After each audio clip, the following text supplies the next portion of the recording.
Beberapa waktu lalu jasad seorang siswi SMP ditemukan dengan kondisi mengenaskan di tempat pemakaman umum TPU Talang Kerikil, Kota Palembang, Sumatera Selatan.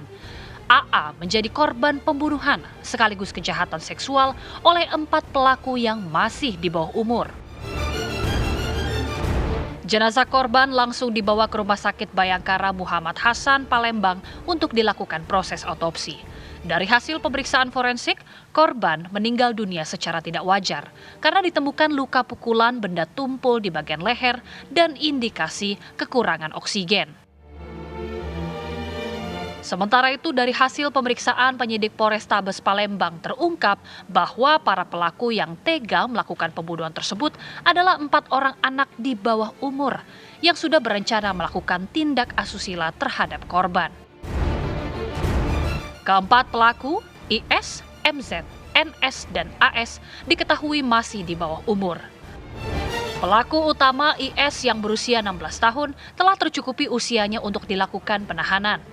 Sementara 3 dari 4 pelaku lainnya yang berusia kisaran 12 dan 13 tahun tidak ditahan meski telah berstatus tersangka. Ketiganya dititipkan di Lembaga Penyelenggara Kesejahteraan Sosial.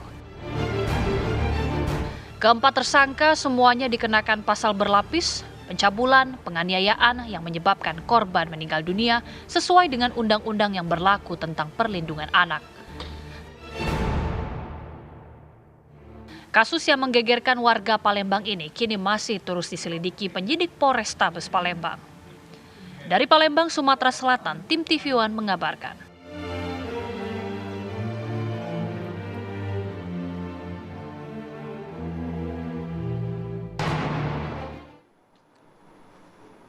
Ya, 1 orang pelaku ini sudah diamankan oleh pihak kepolisian, 3 orang pelakunya lain direhabilitasi ya bahasanya ya. Informasinya seperti itu. Dan pihak keluarga juga sangat menyesalkan sudah ditangkap pelaku, tapi ternyata 3-nya tidak diproses secara hukum karena memang masih di bawah umur. Kita akan membahas hal ini dengan narasumber yang sudah hadir di studio. Sudah ada Mas Heri Firmansyah, ahli hukum pidana. Selamat pagi, assalamualaikum Mas Heri. Assalamualaikum Mas Heri. Selamat pagi, waalaikumsalam warahmatullahi wabarakatuh. Kemudian juga sudah bergabung bersama kita sudah ada Bang Petri. Assalamualaikum, selamat pagi. Ini kakak sepupu korban. Selamat pagi, Bang Petri. Malam. Ya, Bang Petri, sebelumnya kita mengaturkan duka cita ya, Bang Petri, yang sedalam-dalamnya. Semoga kondisi keluarga saat ini semakin kuat, diberikan keikhlasan lah ya, dan ketabahan dalam menghadapi segala cobaan ini. Bang Petri, kami ingin tahu ini kronologisnya, tahunya pertama kali itu gimana tuh, Bang Petri?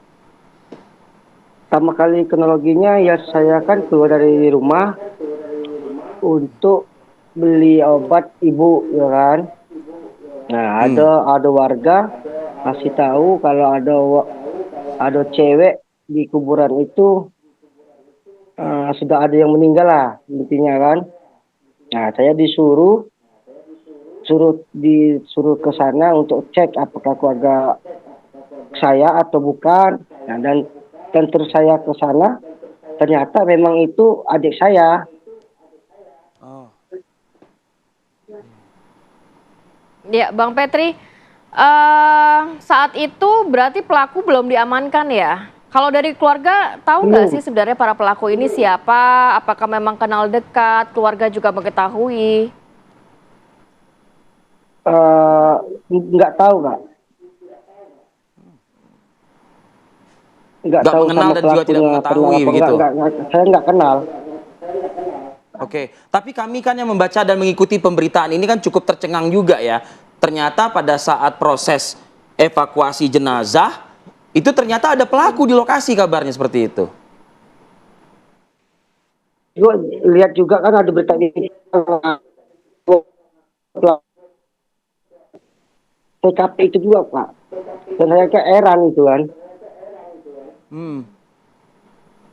Nah, tentu perkembangan penanganan kepolisian kan saat ini kan sudah cukup signifikan begitu ya. Sudah juga ditetapkan ada 4 pelakunya, 1 diketahui sebagai pelaku utama. Petri atau Bang Petri mengenal nggak 4 pelaku atau salah satu dari pelaku ini? Tidak, Pak. Saya tidak kenal mereka berempat, Pak. Oke, tapi kira-kira atau almarhumah ini mengenal nggak dari para pelaku ini? Kalau kemungkinan kenal Pak, tapi saya pihak dari kakak sepupu tidak pernah lihat mereka main ke rumah apapun ditemu di jalan Pak. Oke, Bang Petri, terakhir dari adik sepupu korban, adik sepupu Anda ini kemana pamitnya kepada orang rumah? Kalau adik saya pas keluar itu tidak ada pamitan sama sekali Kak. Dia keluar keluar aja kayak nggak ngomong apa-apa, gitu langsung keluar. Itu aja sih Kak. Biasanya kan kalau keluar tuh kan ngomong kan, setiap hari-hari juga dia tuh ngomong. Mau ke warung apapun itu dia ngomong. Dan hari Minggu itu tidak ada omongan sama sekali, dia mau kemana, main kemana, ini nggak pernah. Hari H itu, pas hari Minggu. Nggak pernah ngasih tahu dia mau kemana. Ya, Abang dengan korban ini sangat dekat sekali ya Bang ya? Sehari-hari bersama ya? Ya, setiap hari sama saya Kak. Oke. Kalau misalnya terakhir sempat nggak sih dia cerita dekat dengan siapa atau kenal nggak sih sama teman-temannya? Ada mention nggak nama-nama pelaku ini? Kalau itu nggak pernah cerita tuh Kak. Soalnya kan dia kan kalau itu kan dia tuh jualan Kak kalau siangnya kan. Jadi nggak pernah cerita tentang cowok, apapun kawan dekatnya. Dia pokoknya fokus nyari duit aja Kak. Nyari duit. Untuk dia kan pengen beli HP, untuk biaya di sekolah dia. Itu aja sih Kak sebenarnya Kak.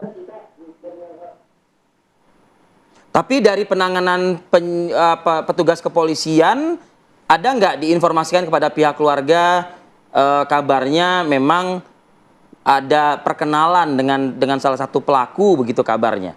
Benar nggak ini informasi ini? Informasi itu memang benar Pak, ada yang kenal. Waktu itu juga sebelum 2 minggu yang lalu, ya kan, sebelum 2 minggu yang dia meninggal ini, saya pernah tidak sengaja lihat dia teleponan sama cowok, dan saya pun saya langsung ambil HP-nya itu. Tapi pas saya itu nggak tahu siapa cowok itu. Sandra. Nah itu sih Pak. Maksud Anda mengambil HP itu untuk? Karena dia ini kan sampai pagi Pak, subuh sampai jam 3 pagi. Mungkin dia kecapean, lupa matiin HP. Dan saya keluar dari kamar ngecek ibu saya. Rupanya dia ini masih megang HP ibu saya kan. Dan saya pun ngambil HP itu dan lihat, nah kok teleponan. Tapi pas di suara itu, suara cowok kan. Saja aku matiin HP-nya, aku bacain semua cek-ceknya. Sudah itu, besok paginya aku kasih tahu ibu saya. Jangan dikasih Ayu lagi HP karena Ayu ini teleponan, cewekan, takutnya hal yang tidak inginkan. Jadi sudah itu tidak boleh megang HP lagi Kak. Baik, oke. Nanti kita akan sambung baik sama Bang Petri, kita akan juga ke Mas Heri. Mas Heri nanti mungkin boleh dijawab gitu ya terkait ini walaupun masih di bawah umur, tapi kan perlakuannya, aksinya ini kan keji banget, memperkosa dan juga membunuh begitu ya. Hanya satu pelaku yang diamankan pihak kepolisian, 3-nya lagi akan seperti apa? Nanti kita akan bahas lagi di segmen berikutnya, tetap bersama kami.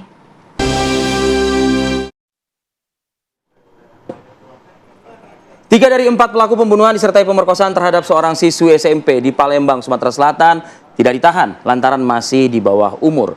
Hanya pelaku utama yang berusia 16 tahun yang ditahan oleh aparat kepolisian.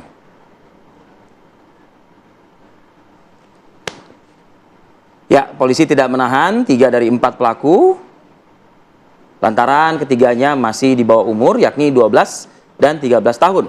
Meski tak ditahan, 3 pelaku sudah ditetapkan sebagai tersangka. Di sisi lain, polisi menahan 1 pelaku utama berinisial IS, 16 tahun.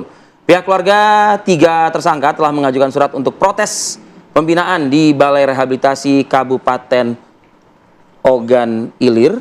Sementara kasus ini terus ditangani oleh penyidik PPA Polrestabes Palembang.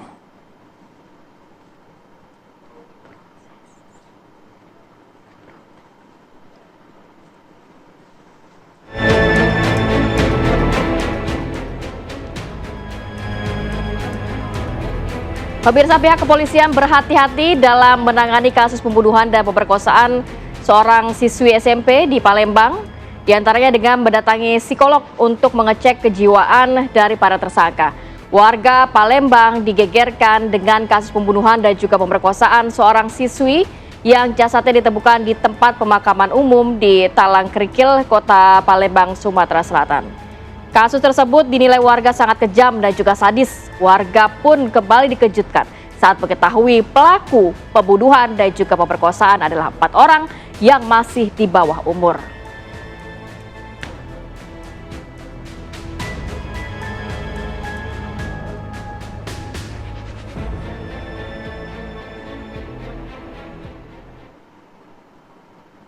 Oke, kita langsung lanjutkan perbincangan. Mas Heri, kalau melihat ini 3 orang tersangka lainnya masih di bawah umur sehingga tidak diamankan oleh pihak kepolisian. Tapi kan kalau melihat dari sisi keluarga korban ini kan ada rasa ketidakadilan begitu ya. Mereka sudah senang 4 pelaku diamankan, tapi ternyata hanya 1 yang akan diproses secara hukum. Ya, tentunya kita ucapkan dulu sangat berduka ya atas kehilangan dari Ananda tadi dari pihak keluarga. Memang yang jadi polemik adalah ketika kita melihat bahwa perspektif kejahatan itu tidak hanya dilakukan oleh orang dewasa, tapi anak juga ternyata bisa melakukan tindak pidana yang sama, bahkan kejinya bisa levelnya sama, begitu ya.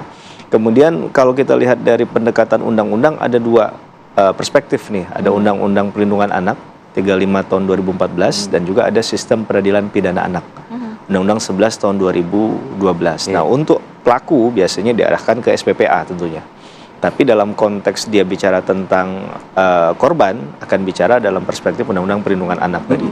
Nah, dalam hal ini memang yang jadi dilema adalah seakan-akan yang punya HAM, yang perlu dilindungi haknya itu adalah pelaku karena dia di bawah umur, karena dia anak tadi. Definisi anak itu kan di atas 12 tahun, di bawah 18 tahun begitu kan. Kemudian bagaimana dengan perspektif keadilan bagi korban? Ini lihat kejahatannya bukan hanya membunuh, mohon maaf, sebelumnya juga diperkosa begitu. Dan bahkan boleh dilihat lagi mungkin nanti faktanya apakah ketika sudah menjadi, mohon maaf, sudah menjadi mayat juga dilakukan lagi tindakan pelecehan ataupun hal lain tadi. Ya, ini menurut kita perlu ada atensi yang begitu besar terhadap undang-undang ini ya. Bagaimana melogikakan kembali apakah pembatasan terhadap usia anak yang melakukan tindak kejahatan ini bisa dikaji ulang, atau kita juga ingin mengatakan bahwa penanganan semacam ini harusnya kan dipublikasikan. Apa hasil yang kemudian sudah dilakukan, karena selama ini kalau kita bicara konvensi misalnya Convention on the Right of the Child, kemudian juga bagaimana prinsip ultimum remedium terhadap kasus-kasus pidana anak ini dijauhi karena ada sanksi pidana dan sanksi tindakan. Orang seakan-akan melihat tidak ada efek jera. Sehingga kita harus bicara by data, sejauh mana kejahatan ini secara kuantitas dan kualitas sudah mengganggu tertib masyarakat kan. Bukankah dalam konsepsi teori pemidanaan, tujuan pemidanaan itu ada juga retributifnya, bagaimana kemudian sanksi tadi itu bisa diberikan kepada anak yang katakanlah di umurnya 14 tahun ke atas. Memang kalau kita normatif, undang-undang sekarang di ketentuan pasal 32 kalau saya nggak salah mencatat 79, 81, 69 ini memang menyoal masalah misalnya penahanan anak itu bisa dilakukan di umur 14 tahun atau lebih. Nah, ini bicara normatif. Tahun, 14 tahun atau lebih. Kemudian sanksi pidana terhadap anak juga dibedakan lagi. Kapan dia bisa dikenakan pidana, kapan tidak. Nah, sedangkan kalau kita lihat dalam pasal 79, dia bisa dikenakan pidana misalnya karena kejahatannya misalnya kejahatan yang ada pemberatan, kejahatannya dari segi sifat ini sangat memberatkan dan mengkhawatirkan banyak orang. Kalau kasus ini bisa ditarik ke pidana untuk yang tadi 14 tahun ke atas ini? Nah, kalau 14 tahun ke atas very clear itu bisa. Nah, tapi kan kalau kita lihat ada berapa pelaku ya, bukan hanya satu kan, ada 4. Satu itu kalau nggak salah umur 16 tahun. 16 tahun dan selebihnya kalau nggak salah variatif ada 13 dan 12 tahun. Nah, ini tentunya mendasarkan pada hal itu ya, mau tidak mau, suka tidak suka, memang saat ini undang-undangnya mengatakan seperti itu. Menyatakan demikian. Tapi bentuk rehabilitasi yang akan dilakukan kepada 3 orang tersangka lainnya tuh seperti apa sih, Mas? Ya, kalau bicara tentang rehabilitasi ini kan pendekatan terhadap anak ini bicara tentang seseorang yang secara fisik, mental itu masih mengalami perkembangan ya, untuk menuju ke kedewasaan secara sempurna tadi secara pemikiran, sehingga pertanggungjawabannya pun tadi dipisahkan dengan orang yang sudah dewasa begitu. Jadi dalam konteks ini seharusnya rehabilitasi yang kita maksudkan itu adalah upaya dalam hal ketika dia sebelum melakukan tindak pidana dan setelah melakukan tindak pidana dengan pendekatan rehabilitatif harusnya menunjukkan ke arah yang jauh lebih baik ya. Tapi kan sekali lagi kita kadang tidak terinformasi dengan baik apa yang kemudian dilakukan di sana. Kemudian berhasil atau tidak mengubah perilaku si anak ini, karena menurut saya itu yang penting. Treatmentnya kan kayak gitu. Treatmentnya apa saja? Apakah memang melibatkan ini secara normatif kadang melibatkan orang di luar hukum ya, tahanan mungkin atau psikologi penjara, dan lain sebagainya. Lembaga pemasyarakatan. Itu kan fungsinya juga untuk merehabilitasi seseorang juga kan begitu ya. Tapi memang treatment dewasa kan begitu. Nah, memang perlu ya kalau menurut dari penjelasan Anda yang tadi saya ikuti begitu. Perlu ya semacam kayak ada pembedaan gitu ya mungkin ya, artinya melihat dari kadar yang dilakukan oleh seorang anak, kenakalan biasa dengan kenakalan yang luar biasa itu berbeda kan. Nanti kita bicara kadarnya gitu. Anda melihat ini sesuatu yang harus perlu diperhatikan, direvisi juga gitu atau seperti apa? Ya, tadi kita bahkan coba untuk mendorong, mengganggu dalam tanda petik keyakinan kita bahwa undang-undang pidana anak ini batasan umurnya mungkin bisa ditinjau ulang gitu ya. Sekarang pelaku kejahatan tuh umurnya semakin muda. Tapi sifat kejahatannya luar biasa begitu ya. Semakin sadis, semakin berbahaya dan menurut saya ini harus ada concern kembali gitu. Jangan nyaman dengan zona nyaman dengan mengatakan bahwa undang-undang anaknya mengatakan demikian. Tapi tentunya perilaku yang menyimpang dalam hal ini membahayakan tatanan masyarakat yang kemudian berubah menjadi tidak tertib gara-gara perbuatan semacam ini perlu juga dipertimbangkan. Jadi cover both side lah, sisi perlindungan bagi pelaku selaku dia pelaku tapi dia anak, tapi di sisi yang lain korban juga perlu untuk diperhatikan. Saya membayangkan kalau keluarga juga mengatakan seperti ini, coba deh kalau misalnya Anda di posisi saya. Betul. Gitu. Saya juga nonton berapa kali berita ini ya. Yang sangat miris itu adalah mendengar perkataan dari seorang ayah yang kehilangan anak. Mungkin di luar sana banyak ayah-ayah yang punya anak perempuan juga. Saya juga punya anak perempuan begitu. Ini tentu satu hal yang memang tidak bisa diterima secara akal sehatnya dia. Tapi penjelasan melalui pendekatan undang-undangnya, ya mohon maaf memang demikian. Sehingga tadi kita katakan, inilah undang-undang kita kan begitu. Iya, inilah kadang undang-undang itu tidak juga semua bisa memberikan keadilan bagi banyak orang kan. Sehingga perlu ini jadi perhatian khusus. Apakah hal semacam ini kita tinggal diamkan saja dengan hanya mengatasnamakan hukum semata, tapi kemudian pemberian efek jerah. Masalahnya di situ. Mereka itu tidak melihat ini sebagai upaya untuk balas dendam. Berbicara mengenai efek jerah sendiri, Mas Heri, kalau kita melihat kan banyak pelaku pidana yang sudah keluar dari penjara saja bisa melakukan hal serupa. Apalagi ini anak yang melakukan hal yang dianggap pidana, tapi karena memang masih dia bawah umur, tidak ada efek jerah. Batasan seperti apa mungkin yang dari sisi pidana rehabilitasi ini bisa membuat efek jerah kepada anak-anak ini sebenarnya? Ya, biasanya kalau kita maknai ada pembatasan ya, ada pembatasan kebebasan seseorang itu sebenarnya kalau kita mau pahami sebagai seorang manusia yang mungkin sudah sempurna, karena bicaranya tentang anak ini kan secara mental, fisik dia belum dewasa, belum mencapai pada titik itu ya. Maka menurut saya pendekatan secara kemanusiaan ini penting, karena kalau penceraan melalui mekanisme yang tadi kita sampaikan di luar dari anak memang tidak tercapai dia. Bahkan di peradilan pidana anak itu kan ada sistem yang namanya diversi. Ya, bagaimana antara keluarga korban bertemu untuk mencari jalan terbaik. Tapi di kasus ini saya rasa keluarga tidak akan bisa menempuh jalur itu, sehingga upaya ke arah diversi tidak akan mungkin bisa tercapai gitu ya. Dan menurut saya mendorong kepada arah undang-undang untuk melihat fakta-fakta ini penting, sehingga kita bicara by data. Jangan kita hanya bicara tentang pelakunya. Berapa yang korban yang terjadi di rentang waktu 5 tahun ke belakang. Kejahatannya bisa dispesifikasikan, apakah mohon maaf ada tindak pidana narkotika atau dia terorisme mungkin, bahkan yang terburuk adalah hal-hal semacam ini juga begitu. Ini harusnya bisa dipetakan sehingga kita bisa melihat ini dalam perspektif yang tepat begitu, tidak hanya seakan-akan yang punya hak tadi yaitu hanya pelaku saja begitu. Anda sebagai pakar, Mas Heri, ini juga ada pihak keluarga juga gitu ya kan. Saya membaca beberapa komentar-komentar sih dari pemberitaan setelah beberapa hari ini begitu. Mungkin sih ada yang mengaitkan dengan salah satu kasus yang saat ini sedang bergulir di persidangan juga, ya ini peninjauan kembali kan gitu. Nah, mungkin nggak, ini orang awam lah, Anda pakar hukum, Mungkin nggak ada sistem semacam kayak tuker kepala gitu loh ibaratnya. Karena anak oke, kita harus hormati haknya. Anak ini harus mendapatkan perlakuan yang sesuai dengan usia dan umurnya. Ya kan, kodratnya, yaitu anak begitu. Tapi apa yang dilakukannya termasuk yang keji, termasuk yang berat. Nah, untuk itu yang harus bertanggung jawab adalah orang tuanya, yang kemudian orang tuanya ini yang harus bertanggung jawab untuk dijalani hukuman. Nah, gitu. Ini sekedar komentar saja yang kemudian saya bertanya kepada seorang pakar gitu. Ya. Mungkin nggak ke situ? Jawabannya ke lagunya Sal Priadi itu, mungkinkah? Mungkinkah? Ya, Tapi ya kalau kemungkinan menurut saya perspektif yang baik untuk mendorong ini ke arah penegakan hukum yang lebih maksimal, bermartabat dan menjaga kepentingan banyak orang, bukan hanya pelaku saja perspektifnya. Saya rasa itu mungkin bisa didorong ke sana. Tapi memang pertanggungjawaban pidana bedanya adalah bicara tentang individual. Jadi dia tidak bisa siapa melakukan apa dan itu.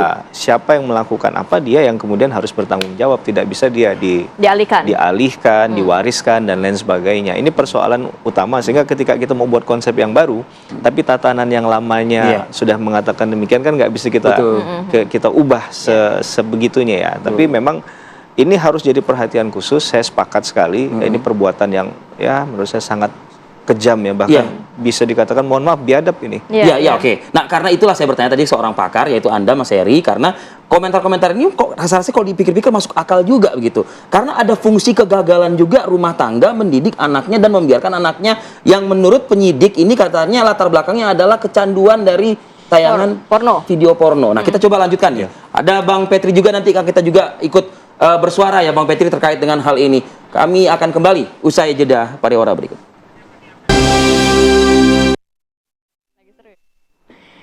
Kita lanjutkan kembali perbincangan. Saya mau ke Bang Petri. Dari sisi keluarga sendiri melihat ini ada 3 orang tersangka yang justru malah direhabilitasi. Kalau keinginan dari keluarga seperti apa sih? Keadilan seperti apa yang diinginkan?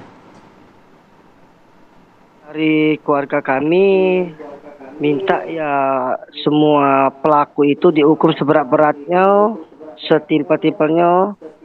Dan kami mohon pihak kepolisian biar cepat selesai kasus ini. Pokoknya ya setimpal-timpal aja Kak untuk hukuman 4 pelaku ini. Bang.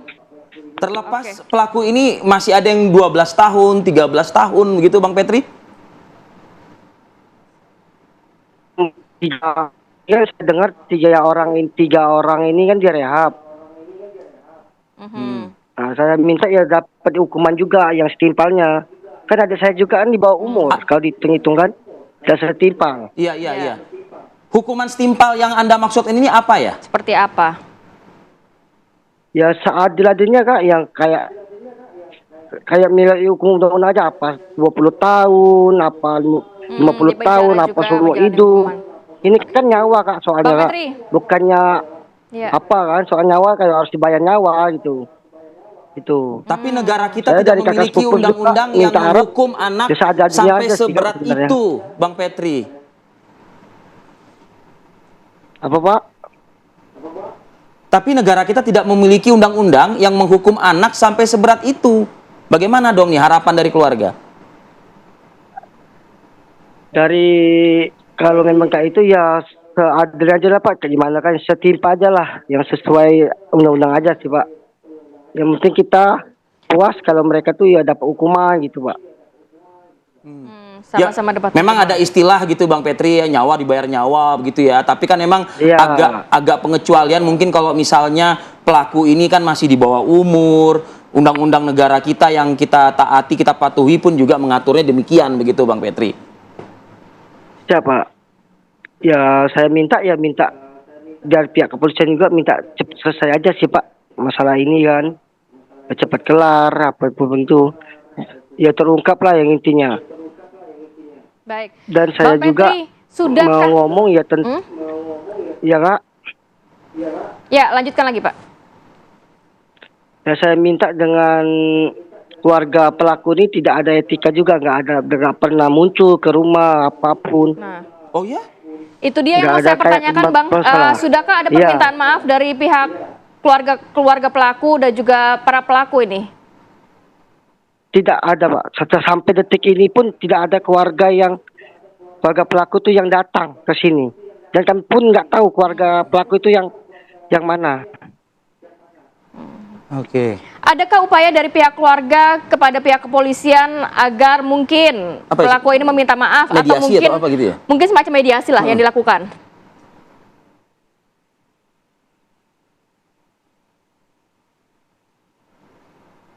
Bang Petri?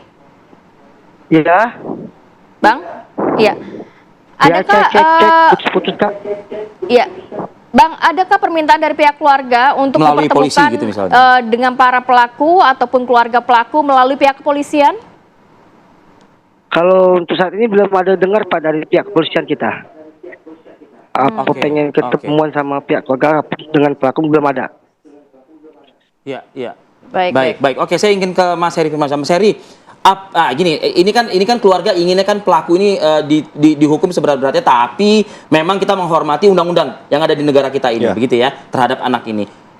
Dengan kehadiran salah satu pelaku atau 2 orang pelaku kabarnya di lokasi penemuan mayat, bahkan dengan gesturnya yang tertawa, gesturnya yang lepas seperti kayak gitu, ini berpengaruh nggak ke dalam penyidikan yang akan dilakukan oleh pihak kepolisian dan akan memperberat perkaranya? Ya, harusnya demikian. Harusnya demikian. Tapi dalam konteks, saya ingatkan kembali ya, bahwa pidana yang bisa maksimal diberikan kepada anak ini kan kadang setengah dari pidana yang diterapkan pada orang dewasa. Ya. Bahkan dia nggak bisa dikenakan pidana maksimal. Tadi saya dengar harapan dari keluarga demikian, itu sah-sah saja ya. Kehilangan ini memang sangat berat. Pidana mati nggak bisa diberlakukan. Ya, oke. 20 tahun seumur hidup juga nggak bisa. Jadi kita terbatas pada pilihan alternatif dalam hal ini adalah pemidanaan bagi anak yang memang sudah disodorkan demikian oleh undang-undang. Tapi dalam melihat bahwa fakta-fakta tadi ada tingkah laku yang dia terlihat santai-santai saja, ya, betul. Gitu. Dan sepertinya menganggap hal ini bukan hal yang luar biasa, begitu kan? Iya. Menurut saya selain dalam konteks itu harusnya ada pendekatan yang bisa menjelaskan mengapa sampai pada level tertentu bisa anak melakukan sekejam ini. Ini menurut saya bisa jadi diskursus panjang ke depan. Saya nggak membayangkan kalau hukuman itu hanya sekedar nasihat gitu loh. Iya, tadi dia bisa dengan santainya tadi kan, bahkan datang melihat tempat kejadian perkara tanpa ada perasaan mimik bersalah, karena menurut saya membunuh loh itu. Ya, normally orang kalau melakukan satu kesalahan, tindakan, kejahatan bahkan tentunya ada perasaan minimal bersalah ya. Apa dia beri kode yang bukan tertawa begitu ya kan? Ya, ini menurut saya masalah serius ini. Jangan dianggap satu hal yang biasa saja. Apakah dari mata hukum sendiri melihat alasan dari para pelaku ini menjadi suatu pegangan juga? Seperti dikatakan bahwa anak-anak ini kecanduan pornografi. Kecanduan kan tanda kutip kan? Berarti ada yang salah dengan diri mereka begitu? Ya. Tidak sepenuhnya sadarkah atau bagaimana? Ya, ini memang pandangan orang hukumnya? Ya secara psikologis memang harus dijelaskan ya, bahwa kadang tayangan, tontonan yang tidak menjadi tuntunan ini kan juga jadi persoalan pemicu orang untuk melakukan satu tindak pidana. Ya kan nggak mungkin langsung dia melakukan tindak pidana tanpa rangkaian sebelumnya ada hal ihwal. Nah, ini yang saya katakan tadi. Kalau kita hanya bicara tentang pemidanaan di ujungnya, ya ini kayak pemadam kebakaran saja. Setiap ada persoalan kita akan duduk lagi bicara diskusi hal ini. Tapi apa program dari pemerintah untuk menyasar hal-hal semacam ini? Kalau kita lihat, mohon maaf ya, saya tidak mengatakan pelaku kejahatan itu strata tertentu, tapi mungkin bisa dikaji ulang. Misalnya apakah penempatan orang-orang yang bicara tentang memahami ilmu ini, pendekatan psikologi anak ini bisa ditempatkan di wilayah-wilayah seperti itu gitu. Yang mungkin jauh dari pendidikan yang mereka hanya bisa menjangkaunya dari handphone. Tidak ada mitigasinya. Iya, dan tidak ada sama sekali penyaringan di sana terkait informasi, terkait dia harus seperti apa. Ini kan bicara tentang edukasi. Sayangnya undang-undang kita ini hanya bicara tentang bahwa ketika diundangkan semua orang dianggap tahu, tapi sosialisasinya kurang. Kalaupun sosialisasi di tataran elit, misalnya di hotel mewah, itu siapa yang bisa menjangkau menurut saya. Ini kritik juga terhadap tindakan-tindakan semacam itu. Harusnya turun ke bawah. Mudah-mudahan dengan demikian mungkin nggak menolkan ya, tapi bisa kemudian meminimalisir. Itu harapan kita. Tidak ada lagi korban selain ini. Amin. Terima kasih banyak Mas Heri sudah hadir pagi hari ini. Terima kasih Mas Heri. Bang Petri, terima kasih banyak sudah hadir dan juga bergabung pada pagi hari ini. Salam duka kami untuk keluarga besar di sana, Bang Petri. Assalamualaikum, Abang. Waalaikumsalam. Baik.